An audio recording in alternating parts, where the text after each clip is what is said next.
In a move rife with political undertones, Governor Michelle Lujan Grisham has announced an executive order declaring a state of emergency in Española and its surrounding areas due to rising crime rates. A federal judge has sentenced Solomon Peña to 80 years in prison for orchestrating a string of shootings at the homes of 4 Democratic elected officials here in Albuquerque. Kirtland Air Force Base contributed $7.5 billion to the local economy in fiscal year 2024, which is more than a 50% increase from the amount reported 2 years ago. A fresh retail project is in the works for an area of Albuquerque where opportunities for new developments are hard to come by. And Chris Wright, one of Dion's longest-serving employees, is leaving Albuquerque after nearly 35 years with the pizza chain. From the Albuquerque Journal, this is the leading news. I'm Gino Gutierrez. It's Thursday, August 14th, and I'll have more on those stories in a few moments, plus a look at Albuquerque's weather forecast on the other side of this break.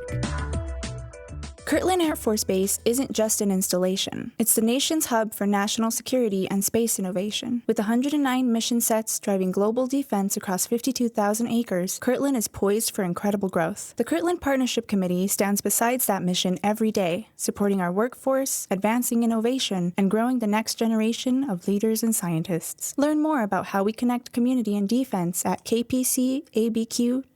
In a move rife with political undertones, Governor Michelle Lujan Grisham on Wednesday announced an executive order declaring a state of emergency in Española and its surrounding areas due to rising crime rates. To fill us in more on this development and the circumstances that led to it, I'm now joined by the Journal's Capitol Bureau Chief, Dan Boyd. Dan, thank you so much for joining me. You bet. Thanks for having me. So Dan, as we touched on at the top, this emergency declaration targeting rising crime rates in Española and Rio Arriba County, what more can you tell us about what's going on here? Yeah, so this type of executive order is rare, but maybe becoming a little more common. It's similar to what we saw in Albuquerque about 4 months ago. In this case, the governor said that she had received requests from local leaders, including some tribal officials, in and around the Española area. You mentioned Rio Arriba County, kind of asking for help. They said they've just been kind of inundated with an increase in police calls, due to crime and a lot of drug use that kind of left them local resources insufficient to keep up with that. And so that's why she issued this order that frees up some state funding, and it also authorizes the National Guard to be deployed. We don't know at this point if and when that might happen, but kind of at least sets the stage for that and for other state resources to be used as well. And Dan, you mentioned the National Guard deployment to Albuquerque, and something that's similar between that request, which came at the behest of Albuquerque Police Chief Harold Medina, and this new action being taken in Española, is that local leaders are reaching out to the governor for this support. Yeah, and we've known, kind of drug issues and drug abuse issues are nothing new in Española. It's a city that's kind of struggled with those issues, at least over the last several decades. But,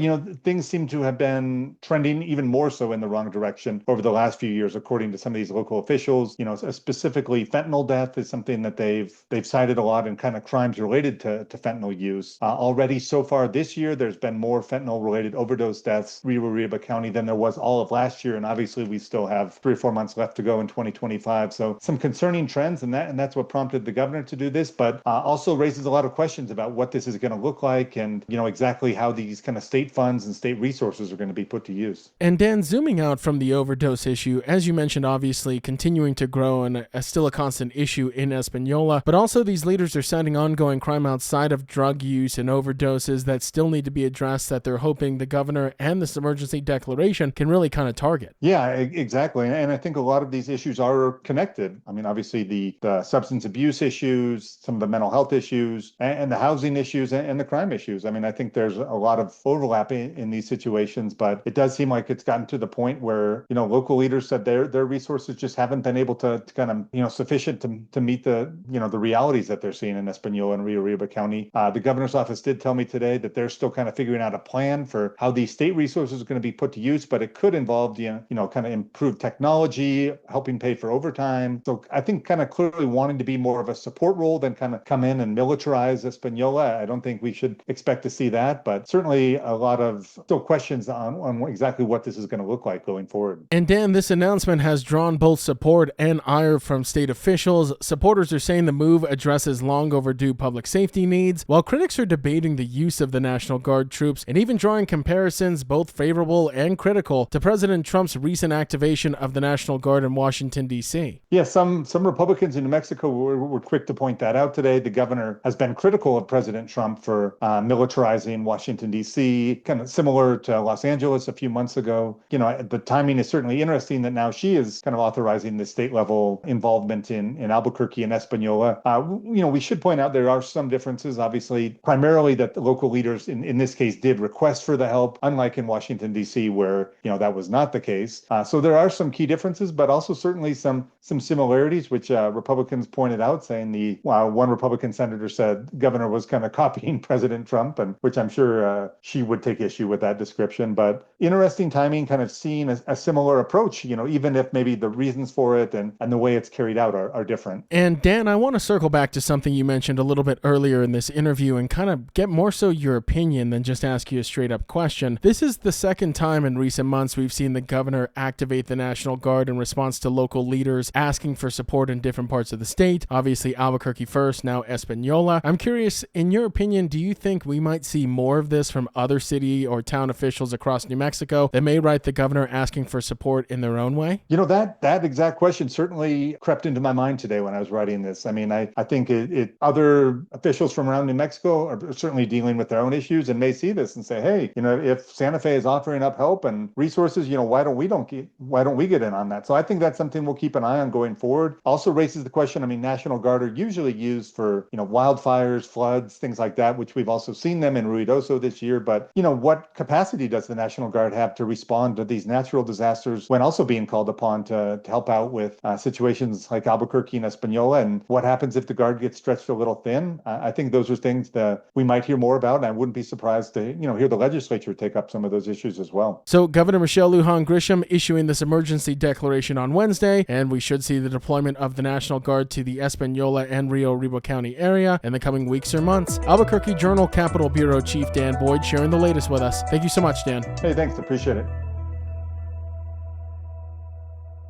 In other headlines from the newsroom, former Republican state legislative candidate Solomon Peña was sentenced Wednesday to 80 years in federal prison for orchestrating shootings at the homes of 4 Democratic officials in Albuquerque after losing his 2022 election. U.S. District Court Judge Kia W. Riggs said Peña acted out of ego and showed no remorse, and also endangered children in a, quote, sophisticated scheme of revenge carried out with co-defendants Demetrio and Jose Trujillo, who have already received sentences of 15 years and 37 months, respectively. The attacks, which took place between December 2022 and January 2023, included a January 3rd incident where 12 rounds from a machine gun were fired into State Senator Linda Lopez's home while her and her daughter slept. Other targets included Bernalillo County Commissioner Adrian Barboa, former Commissioner and now Senator Debbie O'Malley, and House Speaker Javier Martinez. No one was injured, but victims described lasting trauma and the need to defend democratic processes against political violence. Prosecutors sought at least 90 years, citing Peña's attempt to solicit the killings of his co-defendants from jail. Riggs also fined Peña $250,000 and rejected his request for a 60-year minimum. Peña, though, maintains his innocence and plans to appeal. Federal prosecutors called the crimes an attack not just on individuals, but on the American political system.